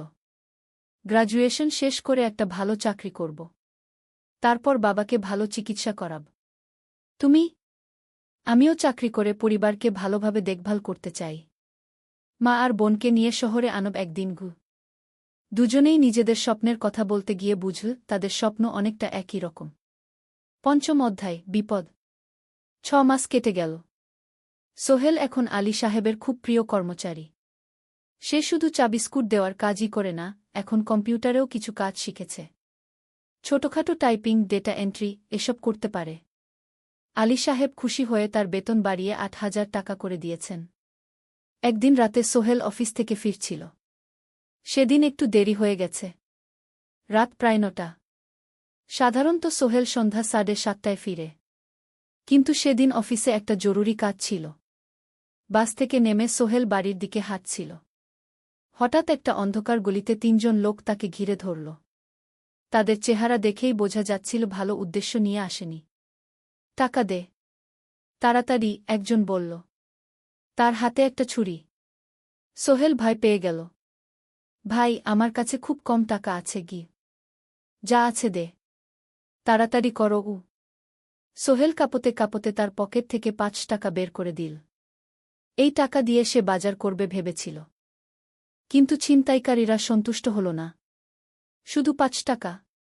তোর ব্যাগে কি আছে? তারা সোহেলের ব্যাগ কেড়ে নিল। ব্যাগে ছিল তার মোবাইল, কম্পিউটার ট্রেনিং সেন্টারের সার্টিফিকেট আর কিছু গুরুত্বপূর্ণ কাগজপত্র। না ভাই, ব্যাগটা ফেরত দেন। ওতে আমার জরুরি জিনিস আছে। মোবাইল নিয়ে নেন কিন্তু ব্যাগটা দেন গু। কিন্তু ওরা শুনল না। একজন সোহেলকে জোরে ধাক্কা দিল। সোহেল পড়ে গেল। মাথা রাস্তার কংক্রিটে ধাক্কা লেগে গেল। রক্ত বের হল। ৩ জন দৌড়ে পালিয়ে গেল। কিছুক্ষণ সোহেল অজ্ঞান হয়ে পড়ে রইল। তারপর ধীরে ধীরে জ্ঞান ফিরল। মাথায় প্রচণ্ড ব্যথা। সে উঠে দাঁড়ানোর চেষ্টা করল কিন্তু মাথা ঘুরছিল। কোনোমতে একটা দেয়াল ধরে দাঁড়াল। একজন পথচারী তাকে দেখে থামল। কি হয়েছে ভাই? ছিনতাই হয়েছে গি। এসো, আমি তোমাকে হাসপাতালে নিয়ে যাই। কিন্তু সোহেল রাজি হল না। না, ঠিক আছি। বাড়ি যেতে পারব। সে কোনোমতে করিম মামার বাড়িতে পৌঁছাল। দরজা খুলেই সালমা আপা চিৎকার করে উঠলেন। ও আল্লাহ! কি হয়েছে? করিম মামা দৌড়ে এলেন। সোহেলকে ভেতরে নিয়ে গেলেন। তার মাথায় জল ঢেলে রক্ত পরিষ্কার করলেন। ক্ষতটা বেশ গভীর। হাসপাতালে যেতে হবে কি? করিম মামা বললেন। তারা একটা অটোরিকশা নিয়ে নিকটস্থ হাসপাতালে গেলেন। ডাক্তার সোহেলের মাথায় ৩টা সেলাই দিলেন। বলল, ১ সপ্তাহ বিশ্রাম নিতে হবে। কোনো ভারী কাজ করা যাবে না। হাসপাতাল থেকে ফিরে সোহেল শুয়ে রইল। তার মনে হচ্ছিল সবকিছু শেষ হয়ে গেছে। মোবাইল চলে গেছে, গুরুত্বপূর্ণ কাগজপত্র চলে গেছে। এখন ১ সপ্তাহ অফিস করতে পারবে না। পরদিন সকালে করিম মামা আলী সাহেবকে ফোন করে সব জানালেন। আলী সাহেব বললেন, ঠিক আছে। সোহেল ভালো হয়ে এলে আসবে। চিন্তার কিছু নেই গি। মিনা যখন এই খবর শুনল, সে সন্ধ্যায় সোহেলকে দেখতে এল। করিম মামার বাড়িতে। সাথে এনেছিল কিছু ফল। কি হয়েছিল? মিনা চিন্তিত গলায় জিজ্ঞেস করল। সোহেল সব বলল। মিনা রেগে গেল। এই শহরে এখন অনেক অপরাধ বেড়ে গেছে। পুলিশ কিছু করে না।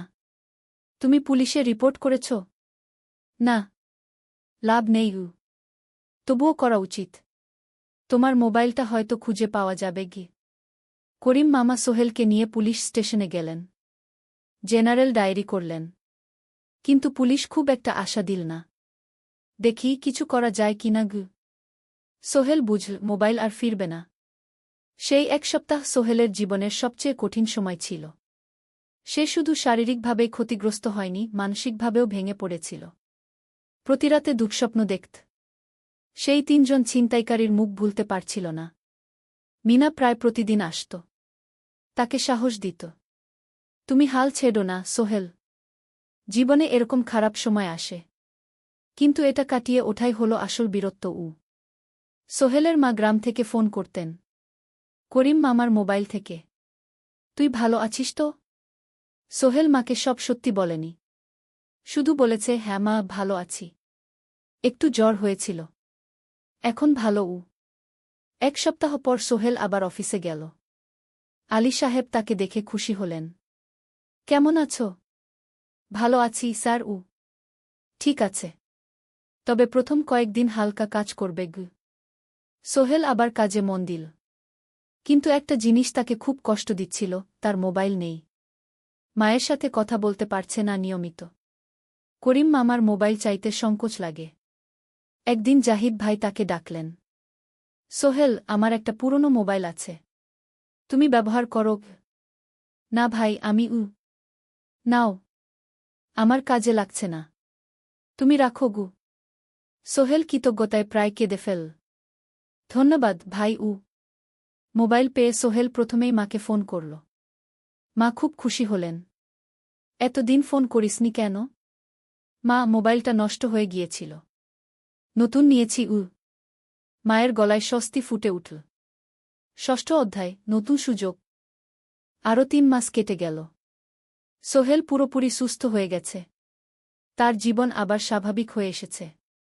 সে এখন কম্পিউটার ট্রেনিং শেষ করেছে। সার্টিফিকেট পেয়েছে। কিন্তু একটা ঘটনা তার জীবনে বড় পরিবর্তন নিয়ে এলো। একদিন সকালে আলী সাহেব তাকে ডাকলেন। সোহেল, বসো। সোহেল বসল। মনে একটু ভয় লাগছিল। আলী সাহেব কি তাকে বকবেন? সোহেল, তুমি তো এখন কম্পিউটার চালাতে পারো? জি স্যার, একটু একটু শিখেছি। ভালো। আমি তোমার কাজ দেখছি। তুমি খুব পরিশ্রমী। আর সৎ। আমাদের কোম্পানিতে এরকম মানুষের দরকার গু। সোহেল কিছু বুঝতে পারছিল না। আমি তোমাকে একটা সুযোগ দিতে চাই।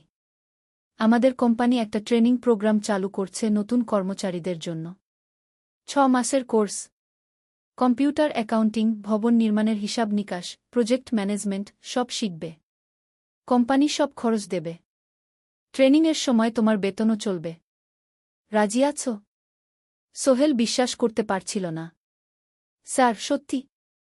আমাকে এত বড় সুযোগ দিচ্ছেন? হ্যাঁ। তুমি ভালো ছেলে।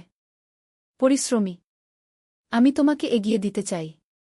ভবিষ্যতে তুমি এই কোম্পানির একজন গুরুত্বপূর্ণ কর্মচারী হবে। সোহেল কৃতজ্ঞতায় প্রায় কেঁদে ফেল। ধন্যবাদ স্যার। আমি কঠোর পরিশ্রম করব। আমি জানি। সেদিন সন্ধ্যায় সোহেল মিনার দোকানে গেল। মিনাকে খবরটা দিল। মিনা খুব খুশি হল। তার চোখে জল এসে গেল। তুমি পারবে সোহেল। আমি জানি। সোহেল তার মা আর বোনকেও ফোন করে খবরটা দিল। মা কাঁদতে লাগলেন। তোর বাবা বেঁচে থাকলে কত খুশি হতো। ট্রেনিং শুরু হলো পরের মাস থেকে। প্রতিদিন সকালে ৩ ঘন্টা ক্লাস, তারপর বাকি সময় অফিসের কাজ। ক্লাসে ৫ জন নতুন কর্মচারী। সবাই তরুণ, উৎসাহী। শিক্ষক ছিলেন একজন অভিজ্ঞ ইঞ্জিনিয়ার। নাম রহিম স্যার। তিনি খুব ভালোভাবে সব কিছু বুঝাতেন।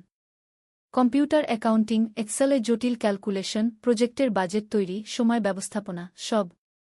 সোহেল পুরো মনোযোগ দিয়ে শিখতে লাগল। সন্ধ্যায় বাড়ি ফিরে প্র্যাকটিস করত। করিম মামার ছেলের কাছ থেকে একটা ল্যাপটপ ধার নিত কখনো কখনো। ৬ মাস পরে ট্রেনিং শেষ হল। সবাই সার্টিফিকেট পেল। আলী সাহেব একটা অনুষ্ঠান করলেন। সোহেল সেরা পারফর্মার হিসেবে একটা বিশেষ পুরস্কার পেল, ৫,০০০ টাকা বোনাস। আলী সাহেব ঘোষণা করলেন, সোহেল, আজ থেকে তুমি আমাদের জুনিয়র অ্যাকাউন্ট অ্যাসিস্ট্যান্ট। তোমার বেতন ১৫,০০০ টাকা। সোহেল অবাক হয়ে গেল।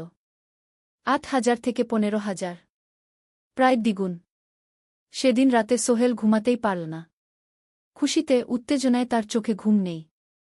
সে ভাবল তার জীবন কিভাবে বদলে যাচ্ছে। ২ বছর আগে যে রিকশা চালাত, আজ সে একটা নামকরা কোম্পানির অ্যাকাউন্ট অ্যাসিস্ট্যান্ট। ৭ম অধ্যায়, প্রেম ও প্রস্তাব। ১.৫ বছর হয়ে গেল সোহেলের চট্টগ্রাম আসার। সে এখন একজন সফল যুবক। তার মা গ্রামে খুব খুশি। প্রতি মাসে সোহেল ১০,০০০ টাকা পাঠায়। ছোট বোন ঋতু এখন কলেজে ভর্তি হয়েছে সোহেলের পাঠানো টাকায়। মায়ের চিকিৎসাও ভালোভাবে হচ্ছে। মিনার সাথে সোহেলের সম্পর্ক এখন আর শুধু বন্ধুত্ব নয়। দুজন দুজনকে ভালোবাসে। কিন্তু কেউ কাউকে সরাসরি বলার সাহস পায়নি। প্রতিদিন দেখা হয়, গল্প হয়, কিন্তু সেই একটা কথা বলা হয়ে ওঠে না। একদিন শুক্রবার ছুটির দিন। সোহেল মিনাকে বলল, আজ কি একটু ঘুরতে যাবে? কোথায়? পতেঙ্গা বিচ। তুমি কি কখনো গেছ? না। কিন্তু আমার দোকান গ। শুক্রবার। তোমার বাবা সামলাবে গ। মিনা রাজি হয়ে গেল। দুপুরে দুজনে বাস নিয়ে পতেঙ্গা গেল। সমুদ্র দেখে মিনা অবাক হয়ে গেল। কি সুন্দর! দুজনে বালিতে বসল। ঢেউয়ের শব্দ শুনতে শুনতে গল্প করছিল। হঠাৎ সোহেল বলল, মিনা, তোমার সাথে কিছু বলার ছিল। বলো। সোহেল একটা লম্বা শ্বাস নিল। তুমি জানো, আমি তোমাকে ভালোবাসি। মিনা হাসল। তার চোখ ভিজে গেল। জানি। আমিও তোমাকে ভালোবাসি, সোহেল।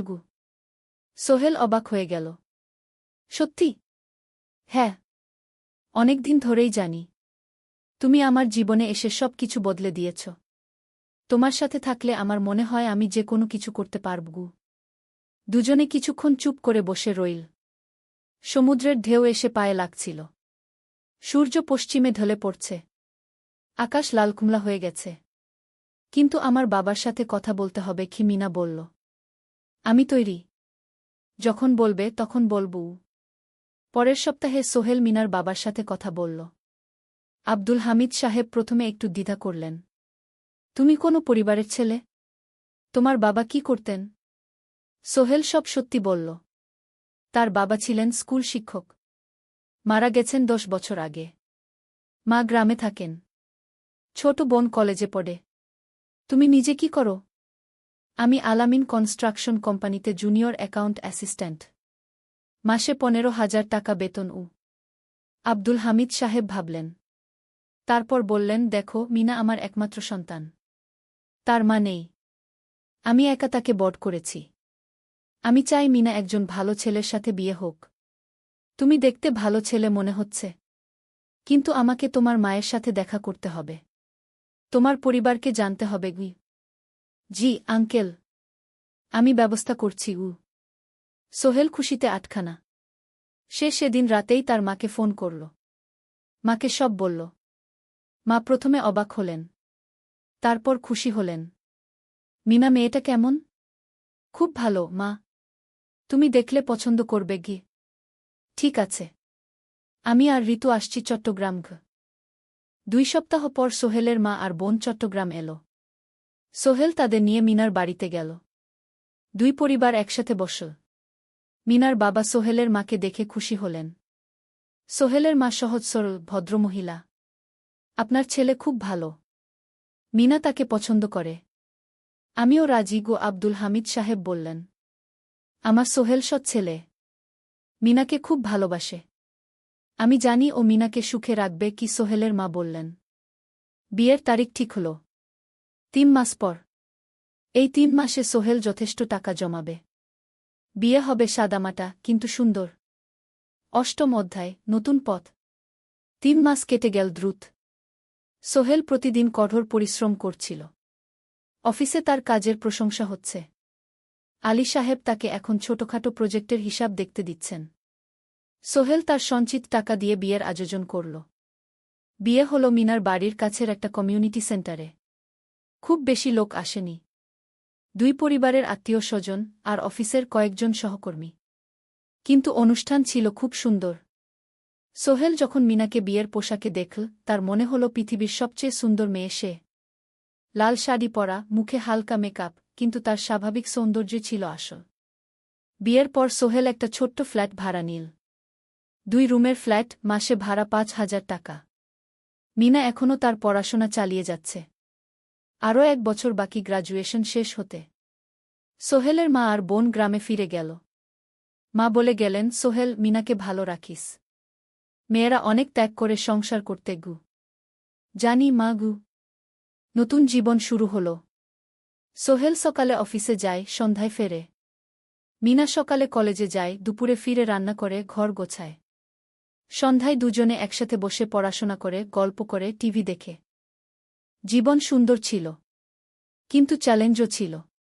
মাসিক খরচ, ভাড়া 5,000, বাজার 3,000, বিদ্যুৎ গ্যাস 1,000, মায়ের জন্য 5,000, মিনার কলেজের খরচ 1,200। মোট প্রায় 14,000 টাকা। বাঁচত মাত্র 1,000 খানেক। কিন্তু সোহেল হাল ছাড়ল না। সে সন্ধ্যায় একটা কম্পিউটার ট্রেনিং সেন্টারে পার্ট টাইম পড়ানো শুরু করল। সপ্তাহে 3 দিন 2 ঘন্টা করে। এতে মাসে আরও 3,000 টাকা আসতে লাগল। মিনাও বসে থাকল না। সে বাড়িতে বসে কয়েকজন স্কুলের ছাত্রছাত্রীকে টিউশন পড়াতে শুরু করল। মাসে 2,000 টাকা আয়। এভাবে কেটে গেল 6 মাস। দুজন মিলে পরিবার চালাচ্ছে, স্বপ্ন দেখছে। একদিন সোহেল বলল, মিনা, আমি একটা নতুন স্বপ্ন দেখছি গু। কি? আমি নিজে একটা ছোট্ট কনস্ট্রাকশন কোম্পানি খুলতে চাই। ছোট ছোট প্রজেক্ট নেব। বাড়ি মেরামত, ছোট বিল্ডিং বানানো, এসব। তোমার কি যথেষ্ট অভিজ্ঞতা আছে? আছে। আমি 2 বছর ধরে এই কাজের সাথে জড়িত। অনেক কিছু শিখেছি। আর আলী সাহেবও আমাকে সাহায্য করবেন গু। কিন্তু টাকা কোথায়? কোম্পানি খুলতে তো অনেক টাকা লাগবে গি। আমি জমাচ্ছি। আরও 1 বছর কাজ করব। তারপর চেষ্টা করব। মিনা তাকে সমর্থন দিল। তুমি পারবে। তোমার মধ্যে সেই শক্তি আছে গি। 9ম অধ্যায়, চ্যালেঞ্জের সময়। কিন্তু ভাগ্য সবসময় অনুকূলে থাকে না। সোহেল যখন স্বপ্ন দেখছিল নিজের কোম্পানি খোলার, তখনই একটা বড় সমস্যা এলো। আলী সাহেবের কোম্পানি একটা বড় প্রজেক্ট পেয়েছিল। একটা 10তলা বিল্ডিং বানানোর কাজ। কিন্তু প্রজেক্টের প্রধান ইনভেস্টর হঠাৎ পালিয়ে গেল। তিনি কোম্পানির কাছ থেকে প্রায় 50 লাখ টাকা নিয়ে গেছেন, কিন্তু কাজ শেষ হয়নি। কোম্পানি বড় ক্ষতির মুখে পড়ল। আলী সাহেব অনেক কর্মচারীকে ছাঁটাই করতে বাধ্য হলেন। প্রায় 10 জনকে চাকরি থেকে বাদ দিলেন। বাকিদের বেতন কমাতে হল। সোহেলকে আলী সাহেব ডেকে বললেন, সোহেল, আমি তোমাকে রাখতে চাই। তুমি বিশ্বস্ত কর্মচারী। কিন্তু তোমার বেতন কমাতে হবে। 15,000 থেকে 10,000। সোহেল মনে মনে চিন্তায় পড়ে গেল। 10,000 টাকায় সংসার চলবে কিভাবে? মায়ের খরচ, ভাড়া, বাজার, সব মিলিয়ে তো 14,000 টাকা লাগে। কিন্তু সে কিছু বলল না। ঠিক আছে স্যার। বাড়ি ফিরে সোহেল মিনাকে সব বলল। মিনা চিন্তিত হয়ে গেল। এখন কি হবে? চিন্তা করো না। আমি পার্ট টাইম টিউশনির সময় বাড়াব। আর তুমিও বেশি করে টিউশন নাও। কিন্তু আমার তো পড়াশোনাও আছে গি। জানি। কিন্তু এখন এটাই করতে হবে গু। সোহেল সন্ধ্যায় আরও 2টো জায়গায় পার্ট টাইম কাজ খুঁজল। একটা দোকানে সন্ধ্যায় হিসাব দেখার কাজ পেল। মাসে 2,000 টাকা। আরেকটা জায়গায় সপ্তাহান্তে কম্পিউটার রিপেয়ারের কাজ পেল। মাসে 1,500 টাকা। মিনাও 3 জন নতুন স্টুডেন্ট নিল টিউশনে। তার আয় বাড়ল 2,000 থেকে 3,500-এ। কঠিন সময় ছিল। সোহেল সকাল 8টায় অফিসে যেত, সন্ধ্যা 6টায় ফিরত। তারপর একটু বিশ্রাম নিয়ে 7:30টায় বের হতো পার্ট টাইম কাজে। রাত 10টায় বাড়ি ফিরত। রবি সোমবার কম্পিউটার রিপেয়ারের কাজ। মিনাও সকালে কলেজে যেত, দুপুরে ফিরে রান্না করত, তারপর বিকেলে টিউশন পড়াত। রাতে খাওয়া দাওয়ার পর পড়াশোনা করত। দুজনেরই শরীর খারাপ হতে শুরু করল। সোহেল একদিন অফিসে অজ্ঞান হয়ে পড়ে গেল। ডাক্তার দেখাতে নিয়ে গেল। ডাক্তার বলল, অতিরিক্ত পরিশ্রম। শরীরে পুষ্টির অভাব। ঠিকমতো খাচ্ছেন না মনে হচ্ছে গি। সত্যি কথা, খরচ বাঁচাতে সোহেল আর মিনা অনেক সময় কম খেত। মাংস মাছ কিনত সপ্তাহে 1 দিন। বাকি সময় শাকসবজি, ডাল। মিনা সোহেলকে বলল, আর নয় সোহেল। তুমি এভাবে নিজেকে শেষ করে ফেলছ। আমার পড়াশোনা বন্ধ করে দিই। আমি ফুল টাইম চাকরি করি গিয়ে। না, সোহেল জোর দিয়ে বলল। তোমার পড়াশোনা বন্ধ হবে না। আরও মাত্র 6 মাস বাকি। তুমি গ্রাজুয়েট হবেই গু। কিন্তু তুমি আমি ঠিক হয়ে যাব। চিন্তা করো না গে। কিন্তু পরিস্থিতি আরও খারাপ হলো যখন সোহেলের মায়ের অসুখ হল। হার্টের সমস্যা। হাসপাতালে ভর্তি করতে হল। খরচ 50,000 টাকা। সোহেলের হাতে এত টাকা কোথায়? সে করিম মামার কাছে ধার চাইল। করিম মামা 20,000 টাকা দিলেন। বাকি 30,000 টাকা সোহেল একটা এনজিও থেকে ঋণ নিল। সুদের হার মাসে 2%। মায়ের চিকিৎসা হল। তিনি সুস্থ হয়ে গেলেন। কিন্তু সোহেল এখন ঋণের বোঝায় পড়ে গেল। প্রতি মাসে 3,000 টাকা করে কিস্তি দিতে হবে। সেই রাতে সোহেল আর মিনা বিছানায় শুয়ে কথা বলছিল। সোহেল বলল, মিনা, আমি মনে হয় ভুল করেছি। শহরে এসে বিয়ে করে তোমাকে কষ্টে ফেলেছি গু। মিনা তার হাত ধরল। না সোহেল, তুমি ভুল করনি। জীবনে এরকম খারাপ সময় আসে, কিন্তু এটা কাটিয়ে ওঠাই হলো আসল শক্তি। আমরা একসাথে আছি, একসাথে থাকব। সব কিছু ঠিক হয়ে যাবে। মিনার কথায় সোহেল একটু সাহস পেল। হ্যাঁ, হাল ছাড়া যাবে না। 10ম অধ্যায়, আলোর দিকে। 3 মাস পরে পরিস্থিতি একটু ভালো হতে শুরু করল। আলী সাহেবের কোম্পানি একটা নতুন প্রজেক্ট পেল। একটা স্কুল বিল্ডিং বানানোর কাজ। কোম্পানি আবার স্থিতিশীল হতে শুরু করল। আলী সাহেব সোহেলকে ডেকে বললেন, সোহেল, আমি তোমার কঠোর পরিশ্রম দেখেছি। খারাপ সময়েও তুমি কোম্পানি ছেড়ে যাওনি। আমি কৃতজ্ঞ। আজ থেকে তোমার বেতন আবার 15,000 টাকা গু। সোহেল খুশি হয়ে গেল। ধন্যবাদ স্যার। মিনাও গ্রাজুয়েশন শেষ করল। ভালো ফলাফল করল। সে এখন চাকরি খুঁজছে। একদিন মিনা একটা প্রাইভেট স্কুলে শিক্ষিকার ইন্টারভিউ দিতে গেল। ইন্টারভিউ ভালো হল। তাকে নিযোগ দেওয়া হল। বেতন 12,000 টাকা। সেদিন সন্ধ্যায় দুজনে মিলে একটা ছোট্ট পার্টি করল। একটা বিরিয়ানি কিনো, কোমল পানীয় কিনো। দুজনে মিলে খেল।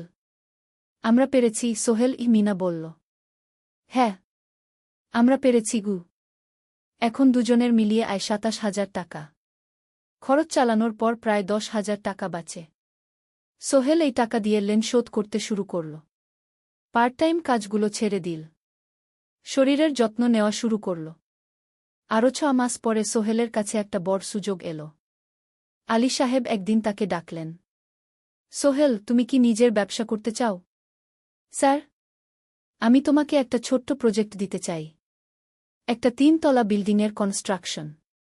তুমি ম্যানেজ করবে। আমি শুধু সুপারভাইজ করব। লাভের 50% তোমার গু।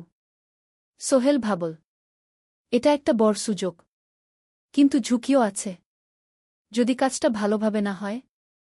স্যার, আমি চেষ্টা করব। কিন্তু যদি ভুল হয়? ভুল হবে না। আমি তোমার উপর বিশ্বাস রাখছি। তুমি পারবে গু। সোহেল রাজি হয়ে গেল।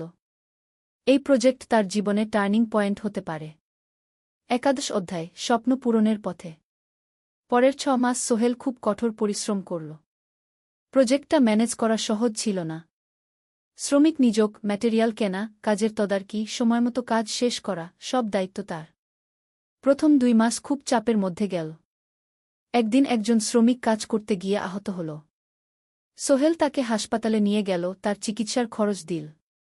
এতে প্রজেক্টের বাজেট একটু বাড়ল, কিন্তু সোহেল জানত এটা করা দরকার। আরেকদিন ভুল ম্যাটেরিয়াল ডেলিভারি হল। সোহেল সেগুলো ফেরত পাঠাল, সঠিক জিনিস আনাল।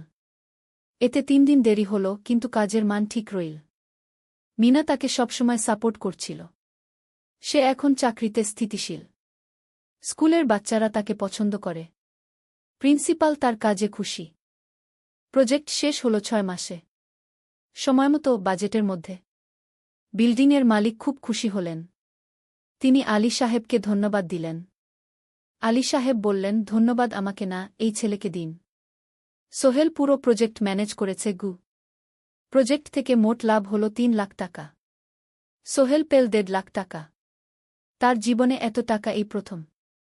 সে করিম মামার ঋণ শোধ করল। এনজিওর বাকি ঋণ শোধ করল। তারপর তার মাকে 50,000 টাকা পাঠাল। মা দিয়ে গ্রামের বাড়িটা একটু মেরামত করাল, বোন ঋতুর জন্য একটা ল্যাপটপ কিনল। বাকি টাকা দিয়ে সোহেল একটা ব্যাংক অ্যাকাউন্টে জমা রাখল ভবিষ্যতের জন্য। আলী সাহেব সোহেলকে আরও 2টো প্রজেক্ট দিলেন। এবার একটু বড়। সোহেল আত্মবিশ্বাসের সাথে সেগুলোও শেষ করল। 2 বছর পরে সোহেল সিদ্ধান্ত নিল, এবার নিজের কোম্পানি খোলার সময় এসেছে। দ্বাদশ অধ্যায়, নতুন শুরু। সোহেল তার সব জমানো টাকা দিয়ে একটা ছোট্ট অফিস ভাড়া নিল। 2 রুমের অফিস। একটা রুমে কাজের জায়গা, আরেকটায় ছোট্ট মিটিং রুম। অফিসের সামনে একটা বোর্ড লাগাল, Sohel construction and development. Mina তাকে সাহায্য করছিল। সে অফিসের অ্যাকাউন্টস দেখত সন্ধ্যায় স্কুল থেকে ফিরে। 2জন মিলে একটা টিম। প্রথমে ছোট ছোট কাজ নিল। বাড়ি মেরামত, দোকান সংস্কার, ছোট বিল্ডিং কনস্ট্রাকশন। কাজের মান ভালো রাখার চেষ্টা করল। সময়মতো শেষ করল। দাম ন্যায্য রাখল। ধীরে ধীরে সোহেলের সুনাম ছড়িয়ে পড়ল। মানুষ তাকে বিশ্বাস করত। তার কাছে নতুন নতুন কাজ আসতে লাগল। প্রথম বছর খুব কষ্ট হল। কখনো লাভ হতো, কখনো লস। কিন্তু সোহেল থেমে থাকল না। সে শিখতে লাগল ব্যবসা কিভাবে চালাতে হয়। দ্বিতীয় বছরে পরিস্থিতি ভালো হল। সোহেল এখন 3জন স্থায়ী কর্মচারী নিয়োগ দিল। একজন ইঞ্জিনিয়ার, একজন সুপারভাইজার, একজন অফিস সহায়ক। তৃতীয় বছরে একটা বড় প্রজেক্ট পেল। একটা স্কুল বিল্ডিং বানানোর কাজ। 5 তলা বিল্ডিং। সোহেল পুরো মনোযোগ দিয়ে কাজটা করল। শ্রমিকদের ভালো বেতন দিল, ভালো ম্যাটেরিয়াল ব্যবহার করল, সময়মতো কাজ শেষ করল। স্কুল কর্তৃপক্ষ খুব খুশি হল। তারা সোহেলের কাজের প্রশংসা করল। এই প্রজেক্ট থেকে সোহেল প্রায় 5 লাখ টাকা লাভ করল। এই টাকা দিয়ে সে আরও ভালো একটা অফিস নিল। আরও কর্মচারী নিয়োগ দিল। এখন তার কোম্পানিতে 10 জন স্থায়ী কর্মচারী। প্রজেক্ট অনুযায়ী আরও শ্রমিক নিয়োগ দেওয়া হয়। ত্রয়োদশ অধ্যায়, পরিবার। এদিকে সোহেল আর মিনার সংসারেও খুশির খবর এল। মিনা গর্ভবতী। 9 মাস পর তাদের একটা মেয়ে হল। নাম রাখল সারা। সারা যখন জন্মাল, সোহেলের মা আর বোন চট্টগ্রামে এল। মা 1 মাস থেকে গেলেন। মিনাকে সাহায্য করলেন। সোহেল এখন একটা বড় ফ্ল্যাট ভাড়া নিয়েছে। 3 রুমের ফ্ল্যাট। একটা রুমে সোহেল, মিনা, একটায় সারা, আরেকটায় অতিথি রুম। মায়ের জন্য সোহেল সিদ্ধান্ত নিল তাকে চট্টগ্রামে নিয়ে আসবে। গ্রামে একা থাকা ঠিক না। কিন্তু মা রাজি হলেন না। না বাবা, আমি গ্রামেই থাকব। এখানে আমার পরিচিত মানুষ আছে। তোর বোনকে নিয়ে যা। ও ঢাকায় পড়ছে, চট্টগ্রামে এনে ভালো কোথাও ভর্তি করিয়ে দেগি। সোহেল তাই করল। ঋতুকে চট্টগ্রাম বিশ্ববিদ্যালয়ে ভর্তি করিয়ে দিল। ঋতু এখন সোহেলের ফ্ল্যাটে থাকে, বিশ্ববিদ্যালয়ে পড়ে। সোহেলের মনে হল তার জীবন এখন পরিপূর্ণ। স্ত্রী, মেয়ে, বোন সবাই তার কাছে। ব্যবসা ভালো চলছে। মা গ্রামে সুখে আছেন। চতুর্দশ অধ্যায়, সফলতার শিখরে। 5 বছর কেটে গেল। সোহেল এখন একজন সফল উদ্যোক্তা। তার কোম্পানি কি সোহেল কনস্ট্রাকশন অ্যান্ড ডেভেলপমেন্ট এখন চট্টগ্রামে বেশ পরিচিত। প্রায় 30 জন কর্মচারী তার অধীনে কাজ করে। সোহেল এখন শুধু ছোট প্রজেক্ট করে না, বড় বড় প্রজেক্টও করে। একটা 8 তলা বিজনেস কমপ্লেক্স বানানোর কাজ পেয়েছে। একটা হাসপাতাল বিল্ডিং বানাচ্ছে। মিনা এখনও স্কুলে পড়ায়। সে এখন ভাইস প্রিন্সিপাল। সাথে সোহেলের কোম্পানির অ্যাকাউন্টস ম্যানেজার। 2জন মিলে ব্যবসা চালা। সারা এখন 4 বছরের। স্কুলে ভর্তি হয়েছে। খুব চালাক মেয়ে। ঋতু বিশ্ববিদ্যালয় থেকে গ্রাজুয়েট হয়ে একটা ব্যাংকে চাকরি পেয়েছে। একদিন আলী সাহেব